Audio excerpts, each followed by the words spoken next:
Posso começar a gravar? E eu tô bem, gente. Não tá uma sombra na metade Acho que tudo bem, Ru. E aí? Queria mandar um abração pra galera que curtiu nossos vídeos, que mandou like. Gente, eu tô chocado. Eu descobri que a minha mãe, ela ainda não viu o programa. Você não acha que corre o risco de eu botar fogo na minha casa, não, né? Ela é uma luz que esquenta. É. Então você corre o risco de botar fogo na casa. Tira esse Olha, negócio. linda. Por quê? Ela ficou magoada porque ela achava que era ao vivo. Então ela programou a vida dela para estar 20 horas vestida. Trocar a camiseta. Quando ela viu que não era ao vivo, ela falou assim: ai, agora eu vou ver então só quando eu tiver tempo. As visualizações. Você pensa em teatro, é um sucesso. Se você pensa em vídeo... O tema de hoje é a pergunta: a bicha pode ser pública? Você bateu o pé que tinha que ser. Pode a bicha ser pública? Nossa, é verdade, né? Pode a bicha ser pública? Esse é o tema Fala do de programa. novo que você falou sem fazer agora. Pode a bicha ser pública? 3, 2, 1... Tem o delay, não tem jeito. Bacana quando o tema é uma pergunta. Já fala isso sempre, eu acho bacana também. Eu acho que ele nasce um pouco dessa ideia da gente, de a gente pensar até que ponto os espaços públicos, né, eles estão realmente abertos para a bicha.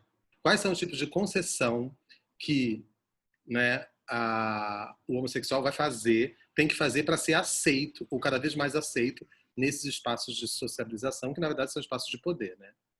Aí eu achei bacana, alguém podia falar daquela nomenclatura que a gente estabeleceu, muito a gente mesmo, da diferença. De novo, O Paulo não sabe que ele saiu de novo, né, da reunião antes de terminar. Eu Paulo, você vai virar esse personagem, que sempre sai antes da apresentação. A gente falou, Paulo, a gente brincou com duas frases. Uma que era assim, o gay privado e bicha pública. Mas eu tava nesse momento. Então é muito... Eu lembro dessa parte. A gente estava falando que a gente está nomeando bicha e gay uma diferença entre o assumir-se mais queer, pelo que eu me lembro,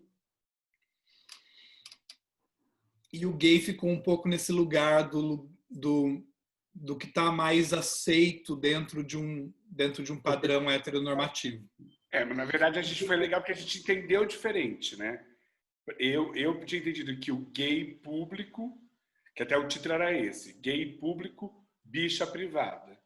Entendi? Mas é no sentido de que o gay pode estar com mais tranquilidade nos espaços públicos, sem ser oprimido, do que a bicha. A bicha, ela pode ser bicha se ela estiver no espaço privado dela, né?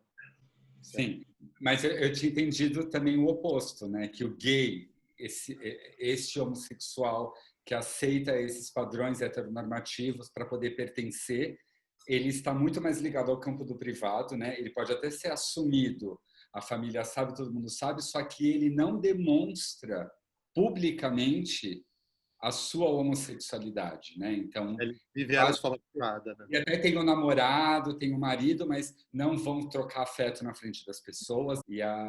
Então fica muito no lugar, no campo do privado. O que acontece na vida dele é no campo do privado, na sua homossexualidade. E a bicha não, a bicha ela publiciza a questão. Ela nem tem jeito de não publicizar, né? Porque ela é bicha.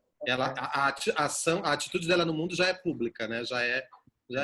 E aí foi por isso que a gente já está estampado e as pessoas têm que lidar com essa questão, né? Então ela é até no sentido bem político, porque você olha e você tem que lidar com essa questão. E o gay nesse lugar, né, do que a gente está definindo, ele tem uma passabilidade, né, dentro desse mundo heteronormativo. Quando eu tinha uns 16 anos, eu estava numa crise, assim, porque eu já estava querendo contar para minha mãe que eu era gay. E minha mãe, ela fez uma coisa assim, que ela me enganou direitinho, que ela falou assim, não, você tem alguma coisa para me contar? Pode me contar. Eu tô aqui para você. Eu já emocionado comecei a contar para ela que eu era gay, E aí, quando eu falei isso, ela já falou assim: você vai falar com o padre amanhã. E ela me levou para falar com o padre. Quando eu cheguei na casa do padre, o padre era gay. Ele tinha um namorado. Ele falou assim: olha, você é gay, não tem problema, né? Você não vai ir pro inferno, fica tranquilo, nananana. Contou a história dele e falou assim: mas não conte para ninguém. É a melhor maneira de você viver isso é você ser muito discreto.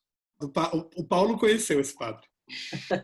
Porque toda vez que ele ia para Eu lá, lembro dessa história. O padre chegava e falava assim: é ele.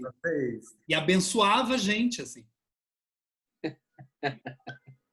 E eu achei interessante, eu lembrei dessa história hoje, quando a gente começou, porque eu fiquei pensando nessa coisa do seja discreto. Mas, Flávio, rapidinho, sabe o que eu escutei bem parecido com o que você escutou? Que não foi da minha mãe, foi de uma conhecida, que acho que ela também foi sacando aí, mais ou menos, nessa idade, tal. E aí eu lembro que ela chegou bem para mim e falou assim: você sabe que tem coisas que os adultos têm o direito de não saber.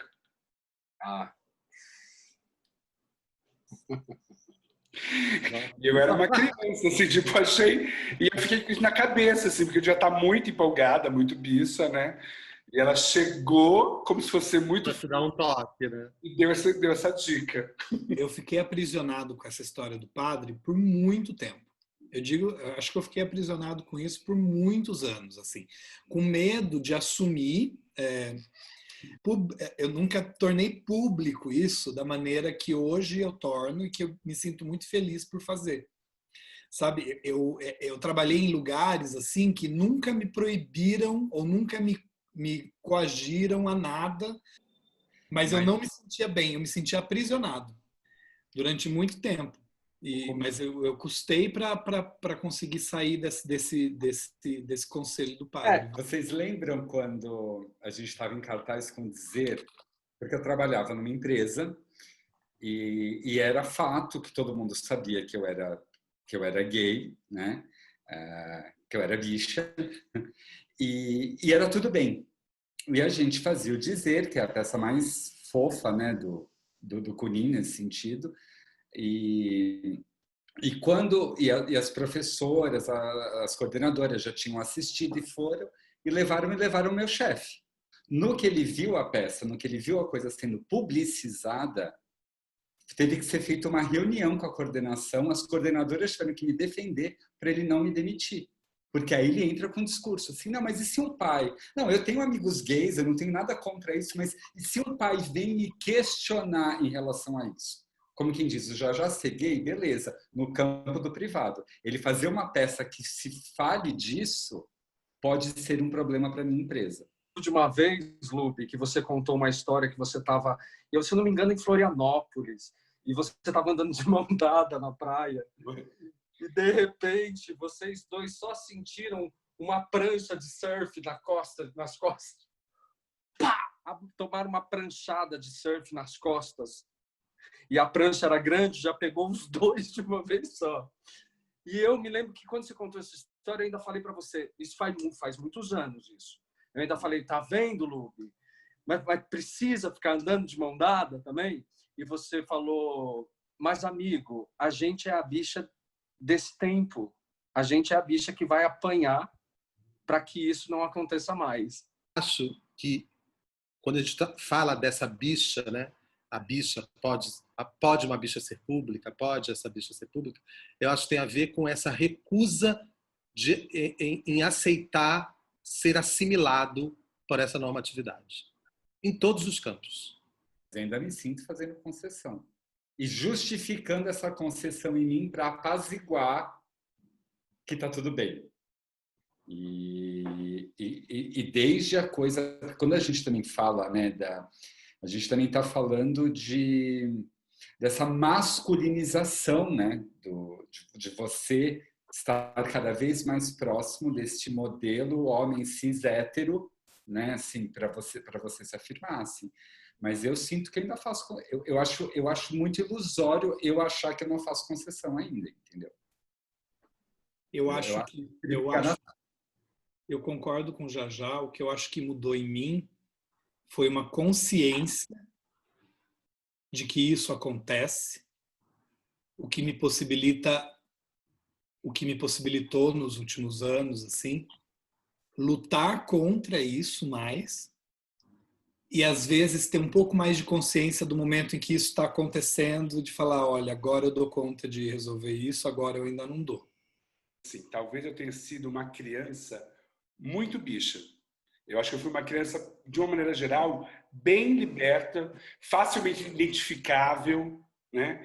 E sabe que horas que eu comecei a me travar e por quê?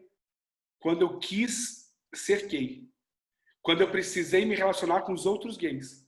Porque os gays também não citavam as bichas. Se você fosse uma balada gay muito bicha, você não ia pegar ninguém. Se você, então, para mim é muito louco. Os lugares que eu mais me contenho, às vezes, é na sedução mesmo. É quando eu vou exercitar o afetivo. Porque esse padrão, não, sobretudo, vai na juventude. Agora não, porque eu acho que já estou em outro lugar, felizmente. Mas quando eu penso no momento da minha vida que eu mais segurei a minha onda, foi quando eu comecei a frequentar as primeiras baladas gays, que eu fazia uma linha ali, pegava... Ainda mais eu que não bebia, né? Chegava a pegar a prática que já fazia, para fazer uma, né? uma cara que eu achava que dava... Aquele alô mais grosso, né? A gente era na época do telefone, né, gente? A pessoa me ligava, eu atendia um alô mais grosso. Alô. Fechava um alô ali. Não era um alô! Não sabia, não, né?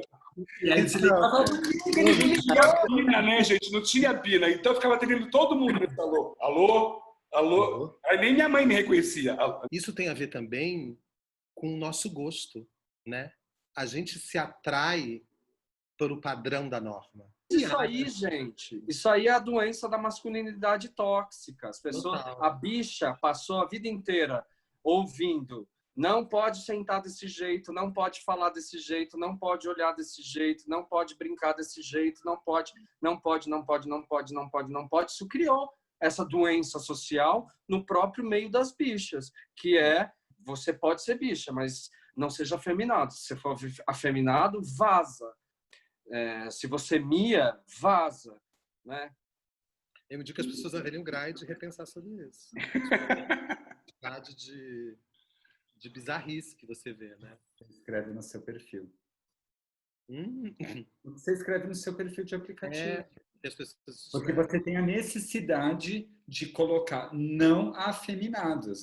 Essa quantidade de não que você coloca. E a gente não percebe como isso facilita, né? Para os héteros. Porque aí no espaço público só ficam os gays.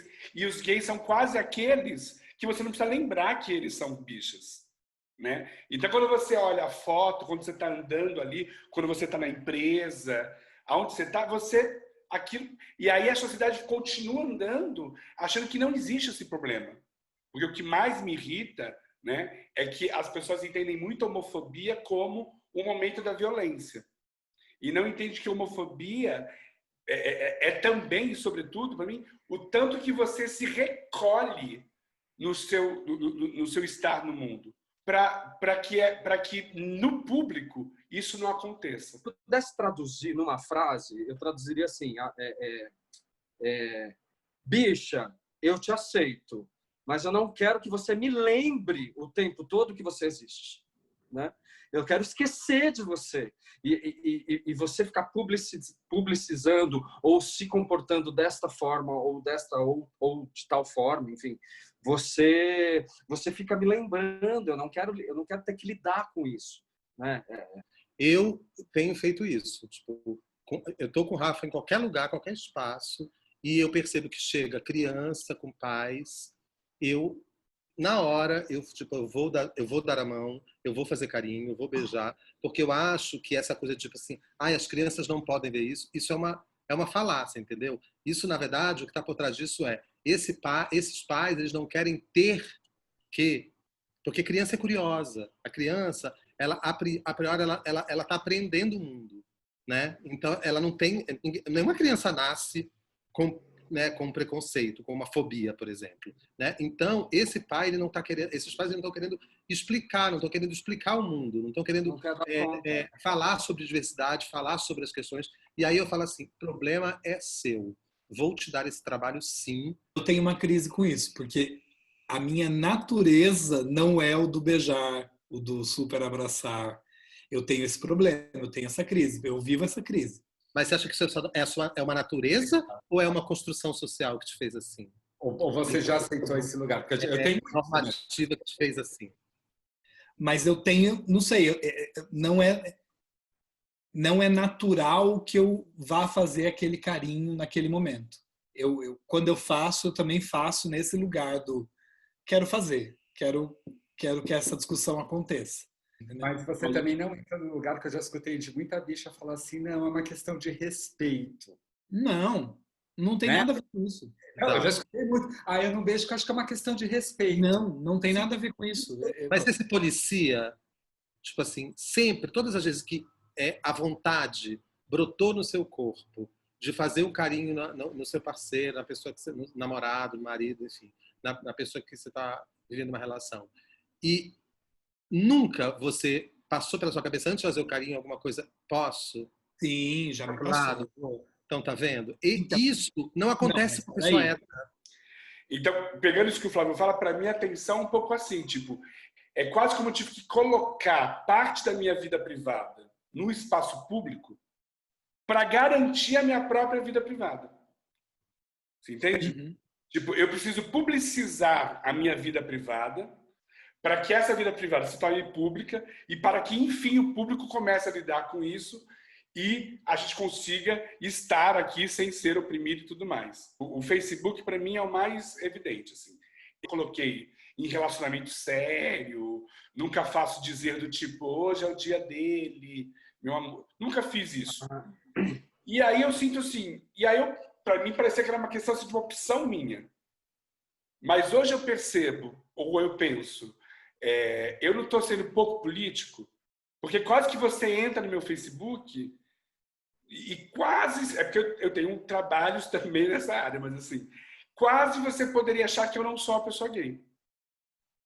E aí eu me sinto menos politizado nesse sentido. Não, eu preciso estar aqui afirmando que eu sou um casal, afirmando que eu tenho essa vida afetiva, para que isso se torne público. Nesse sentido, Lubi? Oi? Será que você só afirma nesse sentido do afeto, da relação que você está? Será que você também não pode se afirmar gay, bicha e fazer isso politicamente, se colocando? Porque senão acho que a gente só fica no campo assim, de quem namora, entendeu? Não é de quem namora, mas de última instância é disso que se trata. É de homoafetividade. Mas é que eu acho que o já está querendo dizer... Você não é gay por um outro motivo. Não adianta pensar, não pode gostar. Não, nada a ver. O que me define gay não é porque eu tenho um relacionamento. Eu acho que o Jajá está querendo dizer... Mas é porque o que o Jajá está querendo dizer... Eu acho que o que ele está querendo dizer, sem fazer mansplaining, tem muitas formas de você publicizar a sua sexualidade. Entendeu? Porque eu acho que não, Jajá, porque não tem saída. Porque assim, eu colocar um manifesto gay, eu colocar a bandeira gay, é que eu acho assim, existe um símbolo em você colocar um beijo gay. Assim, tipo, na construção, entendeu? Tipo, sei lá, uma sobrinha minha, ela vê no meu Facebook, eu abraçado, eu beijando, eu estou construindo esse imaginário. Assim, eu acho também. Porque é de homoafetividade que se fala. Tipo, não adianta eu ter a bandeira gay, o textão gay, mas assim, se isso não for publicizado, isso não se normaliza. Então, eu preciso publicizar. É que talvez eu tenha dado o exemplo, porque eu estava tirando sarro de quem coloca em relacionamento sério. Não é essa a questão. Mas assim, é a afetividade que tem que estar ali. É o que o Ronaldo falou, tipo, eu entro no bar e eu dou a mão, porque aquilo é um... E para mim, quando eu volto na minha infância, é muito sério isso, porque eu realmente não via. Eu não via mesmo. E se eu tivesse visto, teria mudado a minha vida. Teria sido menos sofrido. Tem a ver com, Quando eu tem a saio ver na rua, eu penso, eu vou mostrar porque alguma criança gay pode ver e para ela vai fazer muita diferença. Eu só queria contar uma historinha que não precisa nem estar na edição, se não tiver, mas é porque eu lembrei aqui, né, uma coisa de hoje tem a ver com a minha avó. Minha avó me criou, né? Eu fui uma bicha criada pela avó. Quero usar avós, bem clássico. Quer dizer, não é que ela me criou, mas eu fiquei um bom tempo da minha infância e adolescência morando com meus avós. E a minha avó, até os 13, 14 anos, a minha voz era muito fina. E como eu tinha muitos primos da mesma idade, uma família com muitos primos escadinhas assim, era um parâmetro, e a minha voz não engrossava. E aí a minha avó, ela me levou no endocrinologista. E aí ela inventou uma história para mim, eu não estava entendendo porque eu estava indo naquele médico. Ela falou que ela queria me dar vitaminas para eu ficar mais forte. E aí, quando eu cheguei no médico, eu entendi que era isso. E eu fiquei muito assustado, assim, porque ele fez um exame, pediu uma série de exames, e aí saiu um laudo médico, tipo, dizendo que não tinha nenhum problema, nenhum nível de anormalidade com a testosterona, com os hormônios e tal. Se quiser, você pode dar uma injeção. Era uma injeção de uma substância que ativava a produção, acelerava a produção hormonal. Ele prescreveu uma aplicação. A minha avó me deu 3 aplicações. Ela aplicou 3 vezes a injeção. E eu fiquei 2 semanas com febre. Eu tive uma reação, meu corpo teve uma reação. E eu fiquei com várias coisas vermelhas no corpo e fiquei de cama e com febre durante 2 semanas. Então é só um exemplo de como, tipo, essa violência ela atua, né? Essa violência da norma, essa imposição da norma, ela atua muito nos nossos corpos. Engraçado, eu lembrei mesmo da gente conversando. A sorte que você já tinha o IgG gay, né? Então, veio a vacina, você falou, não.